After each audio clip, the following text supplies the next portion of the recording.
ایک تنہا رہنے والا بوڑھا آدمی اچانک خوفزدہ ہو جاتا ہے جب رات کے تقریباً 2:30 اس کے دروازے پر زور زور سے دستک ہوتی ہے۔ باہر موسلادھار بارش ہو رہی ہوتی ہے۔ وہ پہلے دروازہ کھولنے سے ہچکچاتا ہے لیکن مسلسل دستک کی وجہ سے آخرکار دروازہ تھوڑا سا کھول کر دیکھتا ہے۔ سامنے ایک لڑکی کھڑی ہوتی ہے جو پوری طرح بھیگی ہوئی اور سردی سے کانپ رہی ہوتی ہے۔ بوڑھا آدمی ہمدردی دکھاتے ہوئے اسے اندر آنے دیتا ہے اور ایک تولیہ دیتا ہے تاکہ وہ خود کو خشک کر سکے۔ بوڑھا اسے پوچھتا ہے کہ وہ یہاں کیسے پہنچی۔ لڑکی بتاتی ہے کہ وہ ساحل پر سو گئی تھی اور واپسی پر بارش میں پھنس گئی، اس لیے اس نے کسی بھی گھر کا دروازہ کھٹکھٹا دیا۔ لیکن بوڑھے کو اس کی بات پر شک ہوتا ہے کیونکہ ساحل یہاں سے کافی دور ہے۔ جب وہ لڑکی کے ریت سے بھرے ننگے پاؤں دیکھتا ہے تو اسے یقین ہو جاتا ہے کہ وہ سچ کہہ رہی ہے۔ وہ اس لڑکی کے لیے پانی گرم کرنے کا سوچتا ہے۔ دونوں باتیں کرتے ہیں لیکن لڑکی کو آہستہ آہستہ عجیب سا خوف محسوس ہونے لگتا ہے۔ وہ کہتی ہے کہ اسے اپنے ہوٹل واپس جانا ہے۔ بوڑھا کہتا ہے کہ اس کی گاڑی خراب ہے۔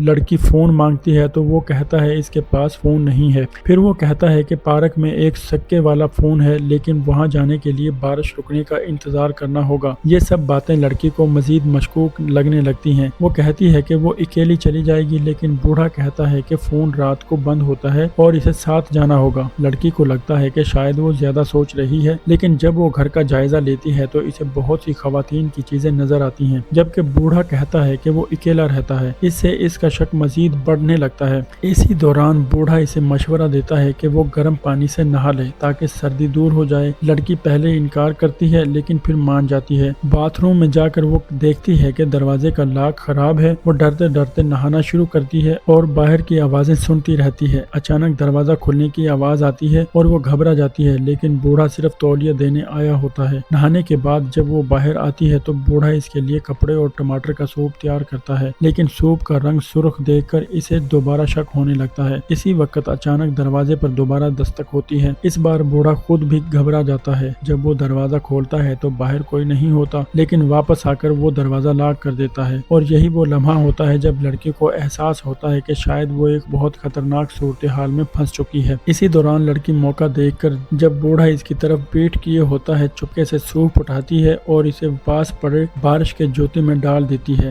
وہ فیصلہ کر لیتی ہے کہ اب کسی نہ کسی بہانے سے یہاں سے نکلنا ہی ہے۔ اچانک اوپر لگا بلب جھلملانے لگتا ہے اور عجیب سی آواز کے ساتھ پورا گھر اندھیرے میں ڈوب جاتا ہے۔ لڑکی خوف سے ساکت ہو جاتی ہے اور سانسیں تک روک لیتی ہے۔ اسے لگتا ہے کہ شاید بوڑھا اس موقع کا فائدہ اٹھائے گا لیکن ایسا کچھ بھی نہیں ہوتا۔ بوڑھا صرف ٹارچ نکالتا ہے اور کہتا ہے کہ تیز ہوا کی وجہ سے درخت کی شاخ تاروں پر گر گئی ہے جس سے شارٹ سرکٹ ہو گیا ہے۔ وہ یہ بھی بتاتا ہے کہ اگر بجلی نہ آئی تو فون بوتھ بھی کام نہیں کرے گا۔ اسی دوران بوڑھے کو پتہ چل جاتا ہے کہ لڑکی نے سوپ پھینک دیا ہے۔ لڑکی شرمندہ ہو جاتی ہے اور فوراً معافی مانگنے لگتی ہے کہ وہ بلا وجہ شک کر رہی تھی۔ خوش قسمتی سے بوڑھا اس بات کو نظر انداز کر دیتا ہے اور وائرنگ چیک کرنے کے لیے باتھ روم کی طرف چلا جاتا ہے۔ لڑکی اس کی مدد کرنے جاتی ہے لیکن اچانک اس کی نظر بوڑھے کی کمر پر پڑتی ہے جہاں کچھ خراشوں کے نشان ہوتے ہیں۔ اب لڑکی خود ہی اس کے لیے دوا لانے جاتی ہے۔ جیسے ہی وہ دوائی ڈھونڈنے کے لیے دراز کھولتی ہے ایک خوفناک حقیقت سامنے آتی ہے۔ دوائی کی بوتل میں سے بہت سارے کانوں کی بالیاں نکلتی ہیں اور ان میں سے ایک بالی بالکل ویسی ہی ہوتی ہے جیسے اس کی اپنی گم ہوئی تھی۔ اب لڑکی کو یقین ہو جاتا ہے کہ بوڑھا واقعی خطرناک ہے۔ وہ فوراً باہر آ کر اسے سوال کرتی ہے کہ اس نے اس کی بالی کیوں لی لیکن بوڑھا صاف انکار کر دیتا ہے اور کہتا ہے کہ لڑکی غلطی کر رہی ہے۔ لڑکی مزید بحث نہیں کرنا چاہتی، وہ بس وہاں سے نکلنا چاہتی ہے لیکن اس بار بوڑھا اچانک غصے میں آ جاتا ہے۔ وہ کہتا ہے کہ میں نے تمہیں بارش سے بچایا، کھانا دیا، کپڑے دیے، گرم پانی سے نہانے دیا، آخر کار تمہیں خوش کرنے کے لیے اور کیا کروں۔ یہ کہہ کر وہ خاموشی سے واپس جا کر بیٹھ جاتا ہے جیسے وہ ذہنی طور پر تھک چکا ہو۔ لڑکی فوراً دروازہ کھولنے کی کوشش کرتی ہے اور جیسے ہی دروازہ کھلتا ہے ٹھنڈی ہوا کا تیز جھونکا اندر آتا ہے۔ تب اسے احساس ہوتا ہے کہ دروازہ تو بند ہی نہیں تھا،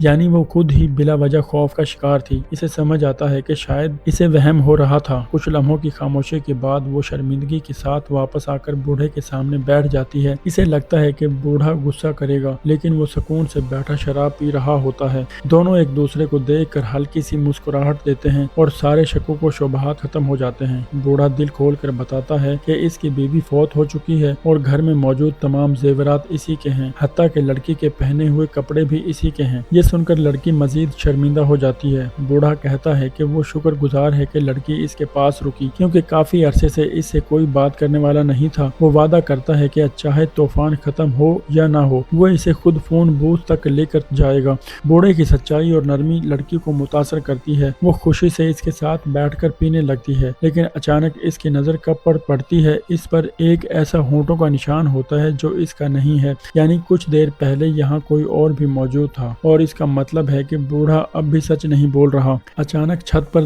دوبارہ زوردار ٹکر کی آواز آتی ہے، جیسے کوئی بڑی چیز گری ہو۔ بوڑھا فوراً کپڑے پہن کر بارش میں باہر چلا جاتا ہے تاکہ صورتحال دیکھ سکے اور لڑکی کو اکیلا گھر میں چھوڑ دیتا ہے۔ اسی دوران اچانک بیڈ روم سے موبائل کی رنگ ٹون سنائی دیتی ہے، حالانکہ بوڑھے نے کہا تھا کہ اس کے پاس کوئی موبائل فون نہیں ہے۔ لڑکی حیران ہو کر کمرے میں جاتی ہے اور فون اٹھاتی ہے تو اس پر بے شمار مس کال ہوتی ہیں، لیکن جیسے ہی وہ نیچے دیکھتی ہے تو اس کی چیخ نکلتے نکلتے رہ جاتی ہے۔ بیڈ پر ایک لاش پڑی ہوتی ہے جس کا چہرہ ڈھکا ہوا ہوتا ہے۔ ہمت کر کے جب وہ کپڑا ہٹاتی ہے تو ایک خوبصورت نوجوان ایشیائی لڑکی کی لاش سامنے آتی ہے جو زیادہ دیر پہلے نہیں مری ہوتی۔ اب لڑکی کو یقین ہو جاتا ہے کہ بوڑھا ایک خطرناک قاتل ہے۔ وہ بھاگنے ہی لگتی ہے کہ اتنے میں بوڑھا واپس آ جاتا ہے۔ گھبراہٹ میں لڑکی فوراً باتھ روم میں چھپ جاتی ہے۔ وہ اوپر کھڑکی دیکھتی ہے اور زمین پر پڑا ہوا ہتھوڑا اٹھا کر زور سے شیشہ توڑنے کی کوشش کرنے لگتی ہے، لیکن اگلے ہی لمحے چند قطرے اس کے چہرے پر آ گرتے ہیں۔ جب وہ ہتھوڑے کو دیکھتی ہے تو اس پر خون لگا ہوتا ہے۔ خوف کے مارے ہتھوڑا اس کے ہاتھ سے گر جاتا ہے اور اسی وقت اسے چکر آنے لگتے ہیں۔ تب اسے احساس ہوتا ہے کہ جو شراب ابھی اس نے پی تھی اس میں کچھ ملا ہوا تھا۔ اب وہ سمجھ جاتی ہے کہ وہ بوڑھے کے جال میں پھنس چکی ہے۔ وہ پوری ہمت جمع کر کے دروازے کی طرف بڑھنے لگتی ہے تاکہ بھاگ سکے، لیکن اسے خبر نہیں ہوتی کہ بوڑھا اس کا فون اٹھا چکا ہوتا ہے۔ جب وہ دروازہ کھولنے کی کوشش کرتی ہے تو پتہ چلتا ہے کہ دروازہ بند ہے۔ جیسے ہی وہ گھبرا کر زور لگاتی ہے، بوڑھا پیچھے سے آ کر اسے پکڑ لیتا ہے۔ وہ لڑکی کے ہاتھ پاؤں باندھ کر اسے بیڈ پر پھینک دیتا ہے اور پہلی لاش کو ہٹا دیتا ہے۔ اصل میں وہ ابھی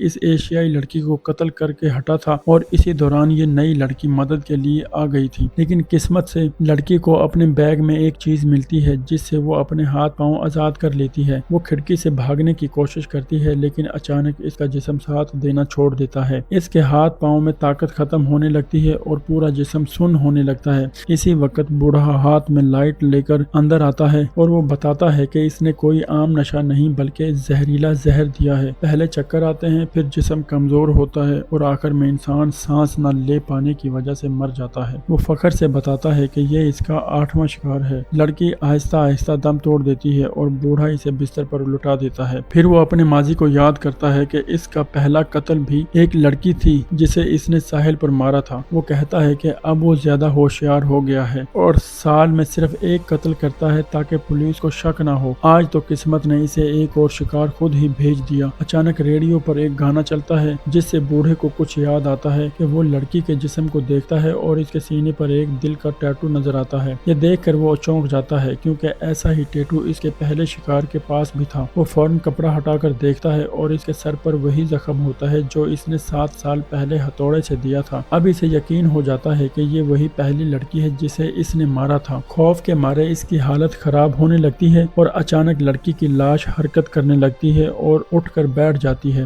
بوڑھے کو لگتا ہے کہ اس کی روح بدلہ لینے آئی ہے۔ لڑکی زہر کی بوتل اٹھاتی ہے، اسے شراب میں ڈالتی ہے اور زبردستی بوڑھے کو پلا دیتی ہے۔ اچانک سب کچھ نارمل ہو جاتا ہے۔ بوڑھا ہوش میں آتا ہے اور دیکھتا ہے کہ کوئی روح نہیں ہے، سب کچھ ایک ڈراؤنا خواب تھا۔ لیکن اگلے ہی لمحے دروازے پر دوبارہ دستک ہوتی ہے۔ وہ ڈرتے ڈرتے دروازہ کھولتا ہے۔ باہر صرف بارش رک چکی ہوتی ہے۔ وہ سکون کا سانس لیتا ہے مگر اچانک اس کی نظر زہر کی خالی بوتل پر پڑتی ہے۔ تب اسے احساس ہوتا ہے کہ یہ کوئی ڈراؤنا خواب نہیں تھا بلکہ حقیقت ہی، اور انجام یہی ہے کہ انسان اپنے کیے کا حساب ضرور دیتا ہے۔ کہانی ختم ہوئی۔ اگر اچھی لگی ہو تو چینل کو سبسکرائب لازمی کرنا۔ اللہ حافظ۔